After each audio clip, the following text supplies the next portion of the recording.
Og de står altså over for hinanden. De to, de kender hinanden udmærket. Og de har altså bokset før, som Jan Bojesen sagde. I ringen tilbage i 2002 vandt Martin Nielsen over Hugger. Hvad spår du til den her kamp, og hvordan tror du, at stilen kommer til at blive? Det er en af de kampe, man helst ikke vil spå noget om. Men der er ingen tvivl for mig om, at fordelene ligger på Martins side. Han kommer hurtigt ind. Anders Hugger ellers.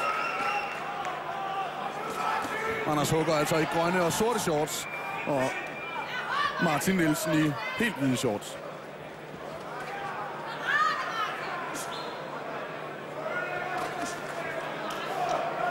Men her har vi med to forskellige stiler at gøre, som jo også gjorde sig udslagsgivende, da de mødtes i sin tid som amatør. Og man kan sige heldigvis, det her computersystem gjorde, at det var den, der slog med de hårdeste og reneste slag, der vandt.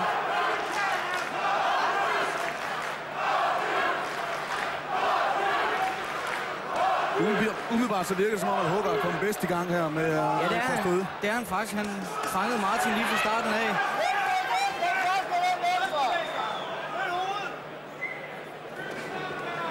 Ja, altså en rigtig spændende kamp. En god matchning.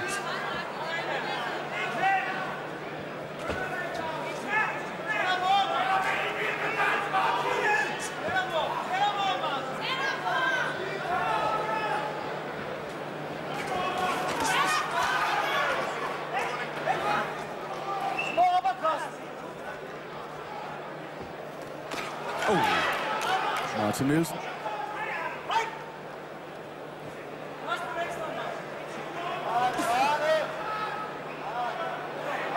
Ja, vi ser allerede Anders Hugger har fået en halvgrim skade ind over sit venstre øjenbryn. Vi ser den her.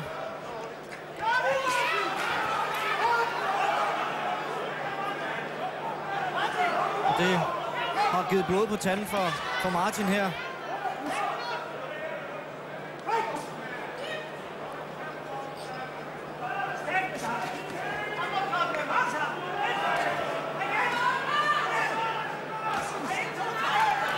Han går ind i en venstre hånd mere fra Martin Nielsen.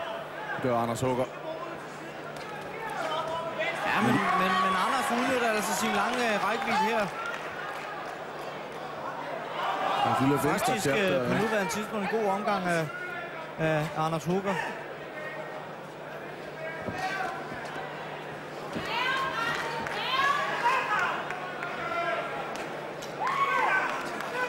Der er lige noget ringbrus, der skal af Martin Nielsen, før han virker ikke som om han har været helt klar, selvom han kommer ind her med et godt venstresving i slutningen af første omgang.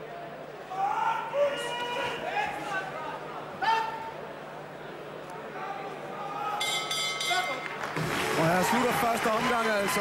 Første omgang for Anders Hugger som debutant. Ja, den ser ikke så alvorlig ud, den skade over fra hjørnet her, hvor Kjeld Krog jo selvfølgelig holder Anders op med at sige, det er rigtig godt, det er det, du er god til, det skal du blive ved med. Og man selvfølgelig fra Martin Nielsens hjørne vil have mere gang i ham, især med hans venstre hånd. Ser her, krydser godt ind over med højre.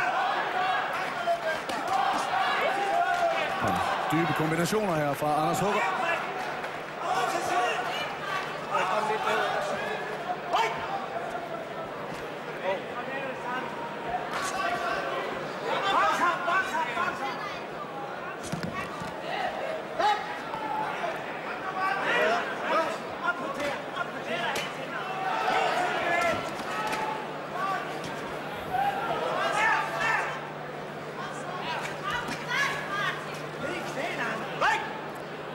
Han bokser virkelig klogt, Anders Hugger.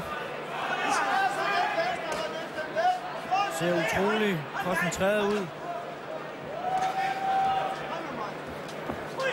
Ja, altså også tidligere 4 gange dansk amatørmester. Øj! Og så er der lufttur. Og det bliver modtaget med et smil på læben.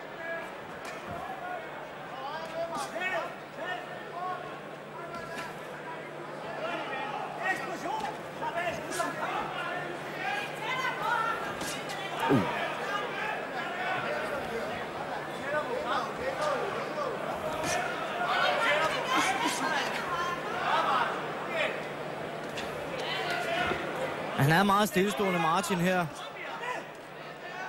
Og det gør altså, at han bliver ramt alt for nemt.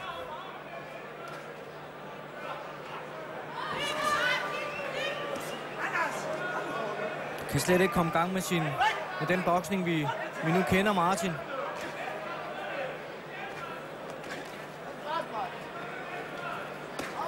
Hugger leder efter et hul.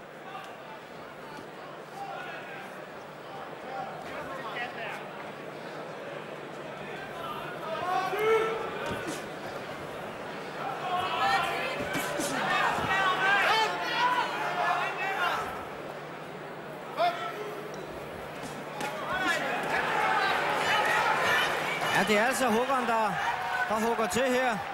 Det er altså ham, der rammer med de hårdeste træffere. Og Martin, der fejler.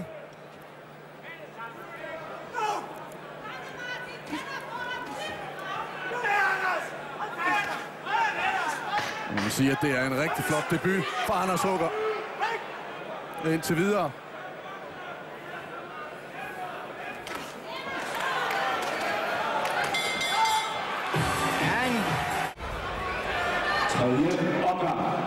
Simpelthen for låst. Slår ikke nok slag i hvert fald, og det kan så godt også selvfølgelig være Anders' fortjeneste, fordi han holder ham godt beskæftiget. Og kommer Anders igen god start, men Martin Nielsen får svaret godt tilbage.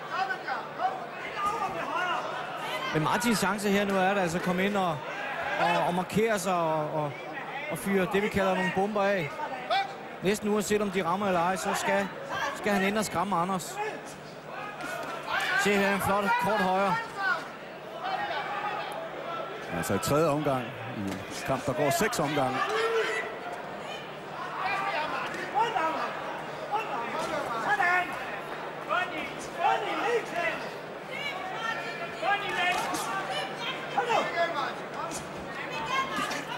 Der var igen en kort højre. Og en god venstre hånd fra Hugger.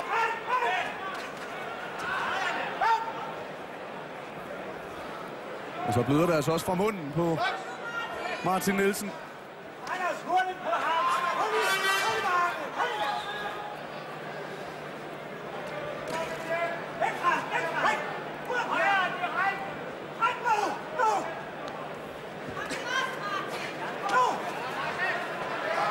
Jeg synes, han bokser flot, Anders Hugger, i den her kamp. Bokser taktisk rigtig godt og gør de ting, som han ved, han kan. Og lytte efter, hvad der bliver sagt.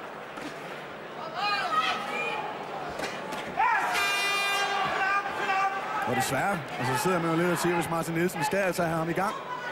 Han har altså proklameret lidt, at taber han den her, så kunne det godt være meget tænkeligt, det er slut.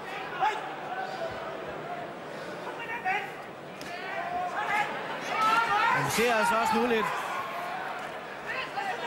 lidt tungere vejrtrækning fra Anders Hugger, fordi nu er han altså ude i de her sidste minutter hver omgang. Det er ikke noget, han har prøvet i meget, meget lang tid.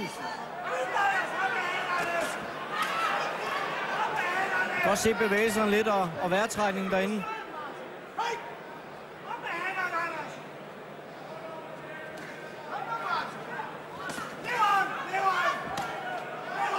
Det er altså både givet og taget. –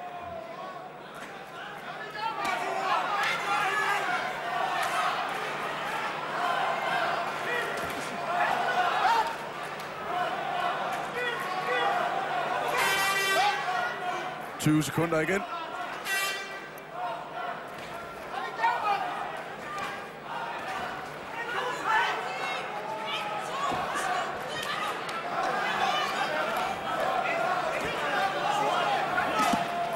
Så dybt. Og så skal jeg love for, at der endnu en gang bliver udvekslet slagkombinationer, og her slutter omgangen. Og det er altså en underholdende kamp, vi har gang. Ja, lige nøjagtigt. Går ind til 4. omgang. Hugger har altså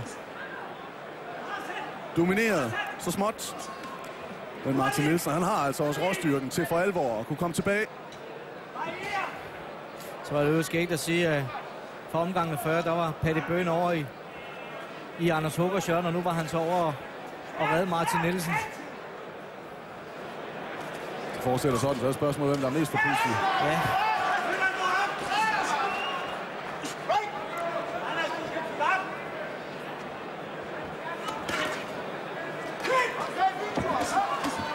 et par gode hug fra Martin Nielsen. Jamen, det er lidt de her slag, jeg har efterlyst. I hvert fald at komme ind og måske ikke direkte ramme Anders, men gå ind og forstyrre ham. Og gøre ham træt på den måde.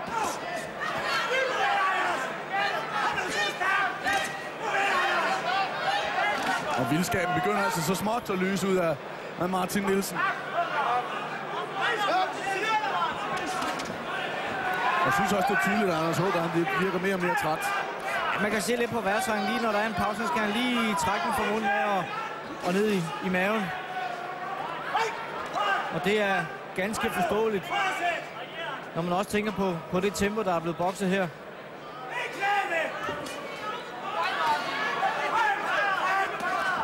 Der kommer han godt igen. Hugger.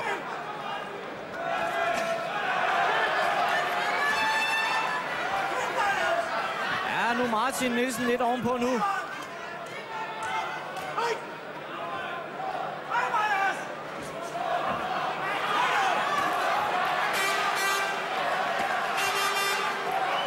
Et minut igen af fjerde omgang. Den kostede.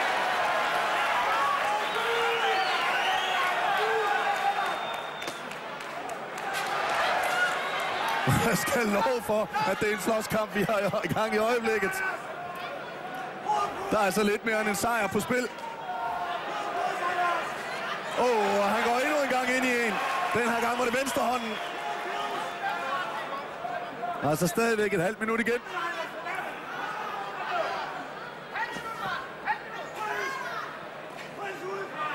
Men jeg må tage hatten af for Huggerne, han stadigvæk er... Jeg ikke sige er med, men er med i det her tempo også. Og kommer ind og rammer Martin så meget, som han gør. Martin er også begyndt at komme ind og ramme noget mere, men Huggerne er stadigvæk med.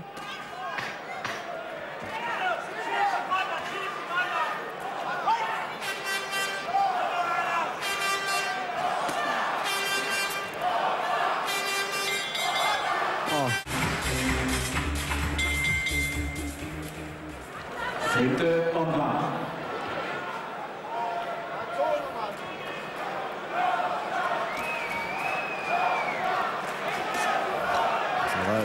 Så småt 2 omgange igen. Der har vi Martin Nielsen, han er i gulvet. Undskyld, Anders Hugger ryger ned selvfølgelig på Martin Nielsens kanon højre hug.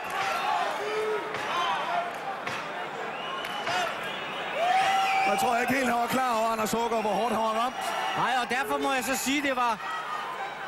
Han satte sig ned med det samme, som er det rigtige at gøre. Og jeg tror altså, vi har tændt en pitbull i ringen i øjeblikket. Martin Nielsen.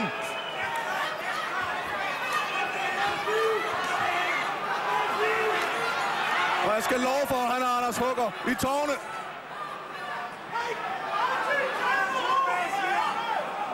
Og altså valuta her, Jesper. Højren igen fra Martin Nielsen. Det var lige.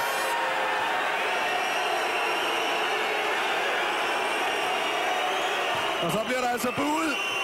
Vi så lige et slyngkast med venstrearmen, efter han 2 gange havde klasket med højre hånden. Der har vi Richard Olsen i hjørnet.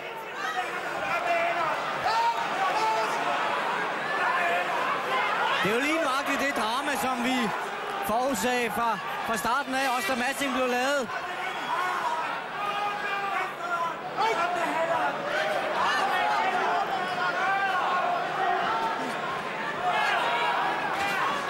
God venstre hånd fra Hugger. Og lige altså til, at Anders Hugger, han har en del af publikum med her i den proppede Brøndbyhal.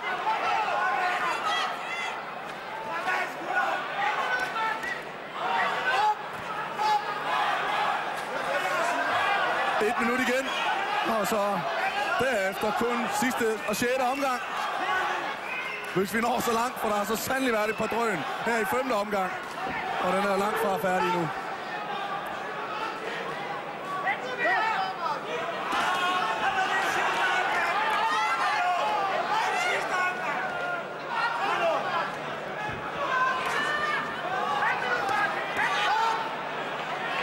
Men Anders forstår altså også nu at spøjle Martin Nielsen. Og først dybt, og så bliver der altså veksleslag. Og en god venstre hånd ind for Hugger. Prøv at se, hvordan Anders han hiver efter vejret. Jamen, det er jo fantastisk. Han er faktisk det, når vi spørger ham bare efter, så det er nok det vildeste, det her. Og jeg skal love for, at kampleder Jan Christensen er. Og så har klokken ringet for sidste omgang. Og så er publikum altså for alvor fremme på sæderne.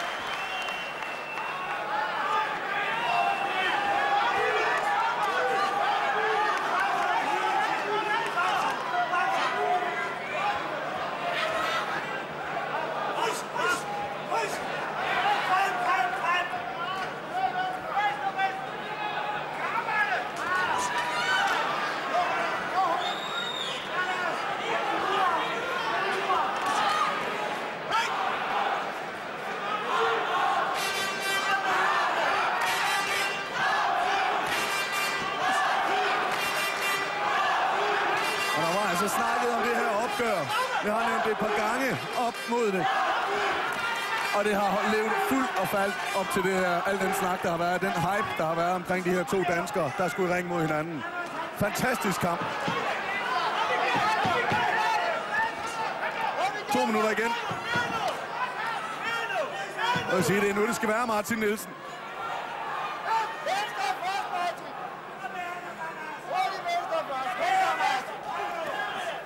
God venstre hånd ind først.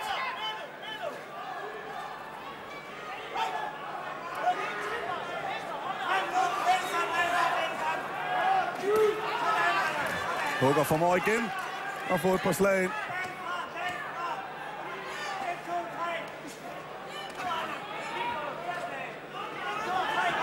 Du er altså ikke rigtig for Martin Nielsen nu at komme ind og holde. Hvor meget tid tror jeg ikke, han har. Ej, hvor er de begge to også trætte nu. Altså ikke det mindste at sige til. En rigtig flot kamp. Med masser af sjæl, masser af hjerte. Så har der været det i det, som vi jo har boksekamp. Der er drama, der er blod, der er gulvture. Og de her to enere, som står over for hinanden.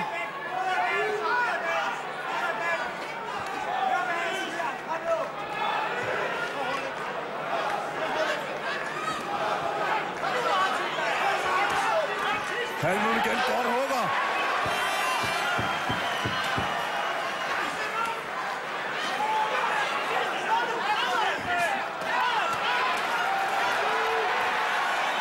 Og så stiger stemningen på ny. 15 sekunder.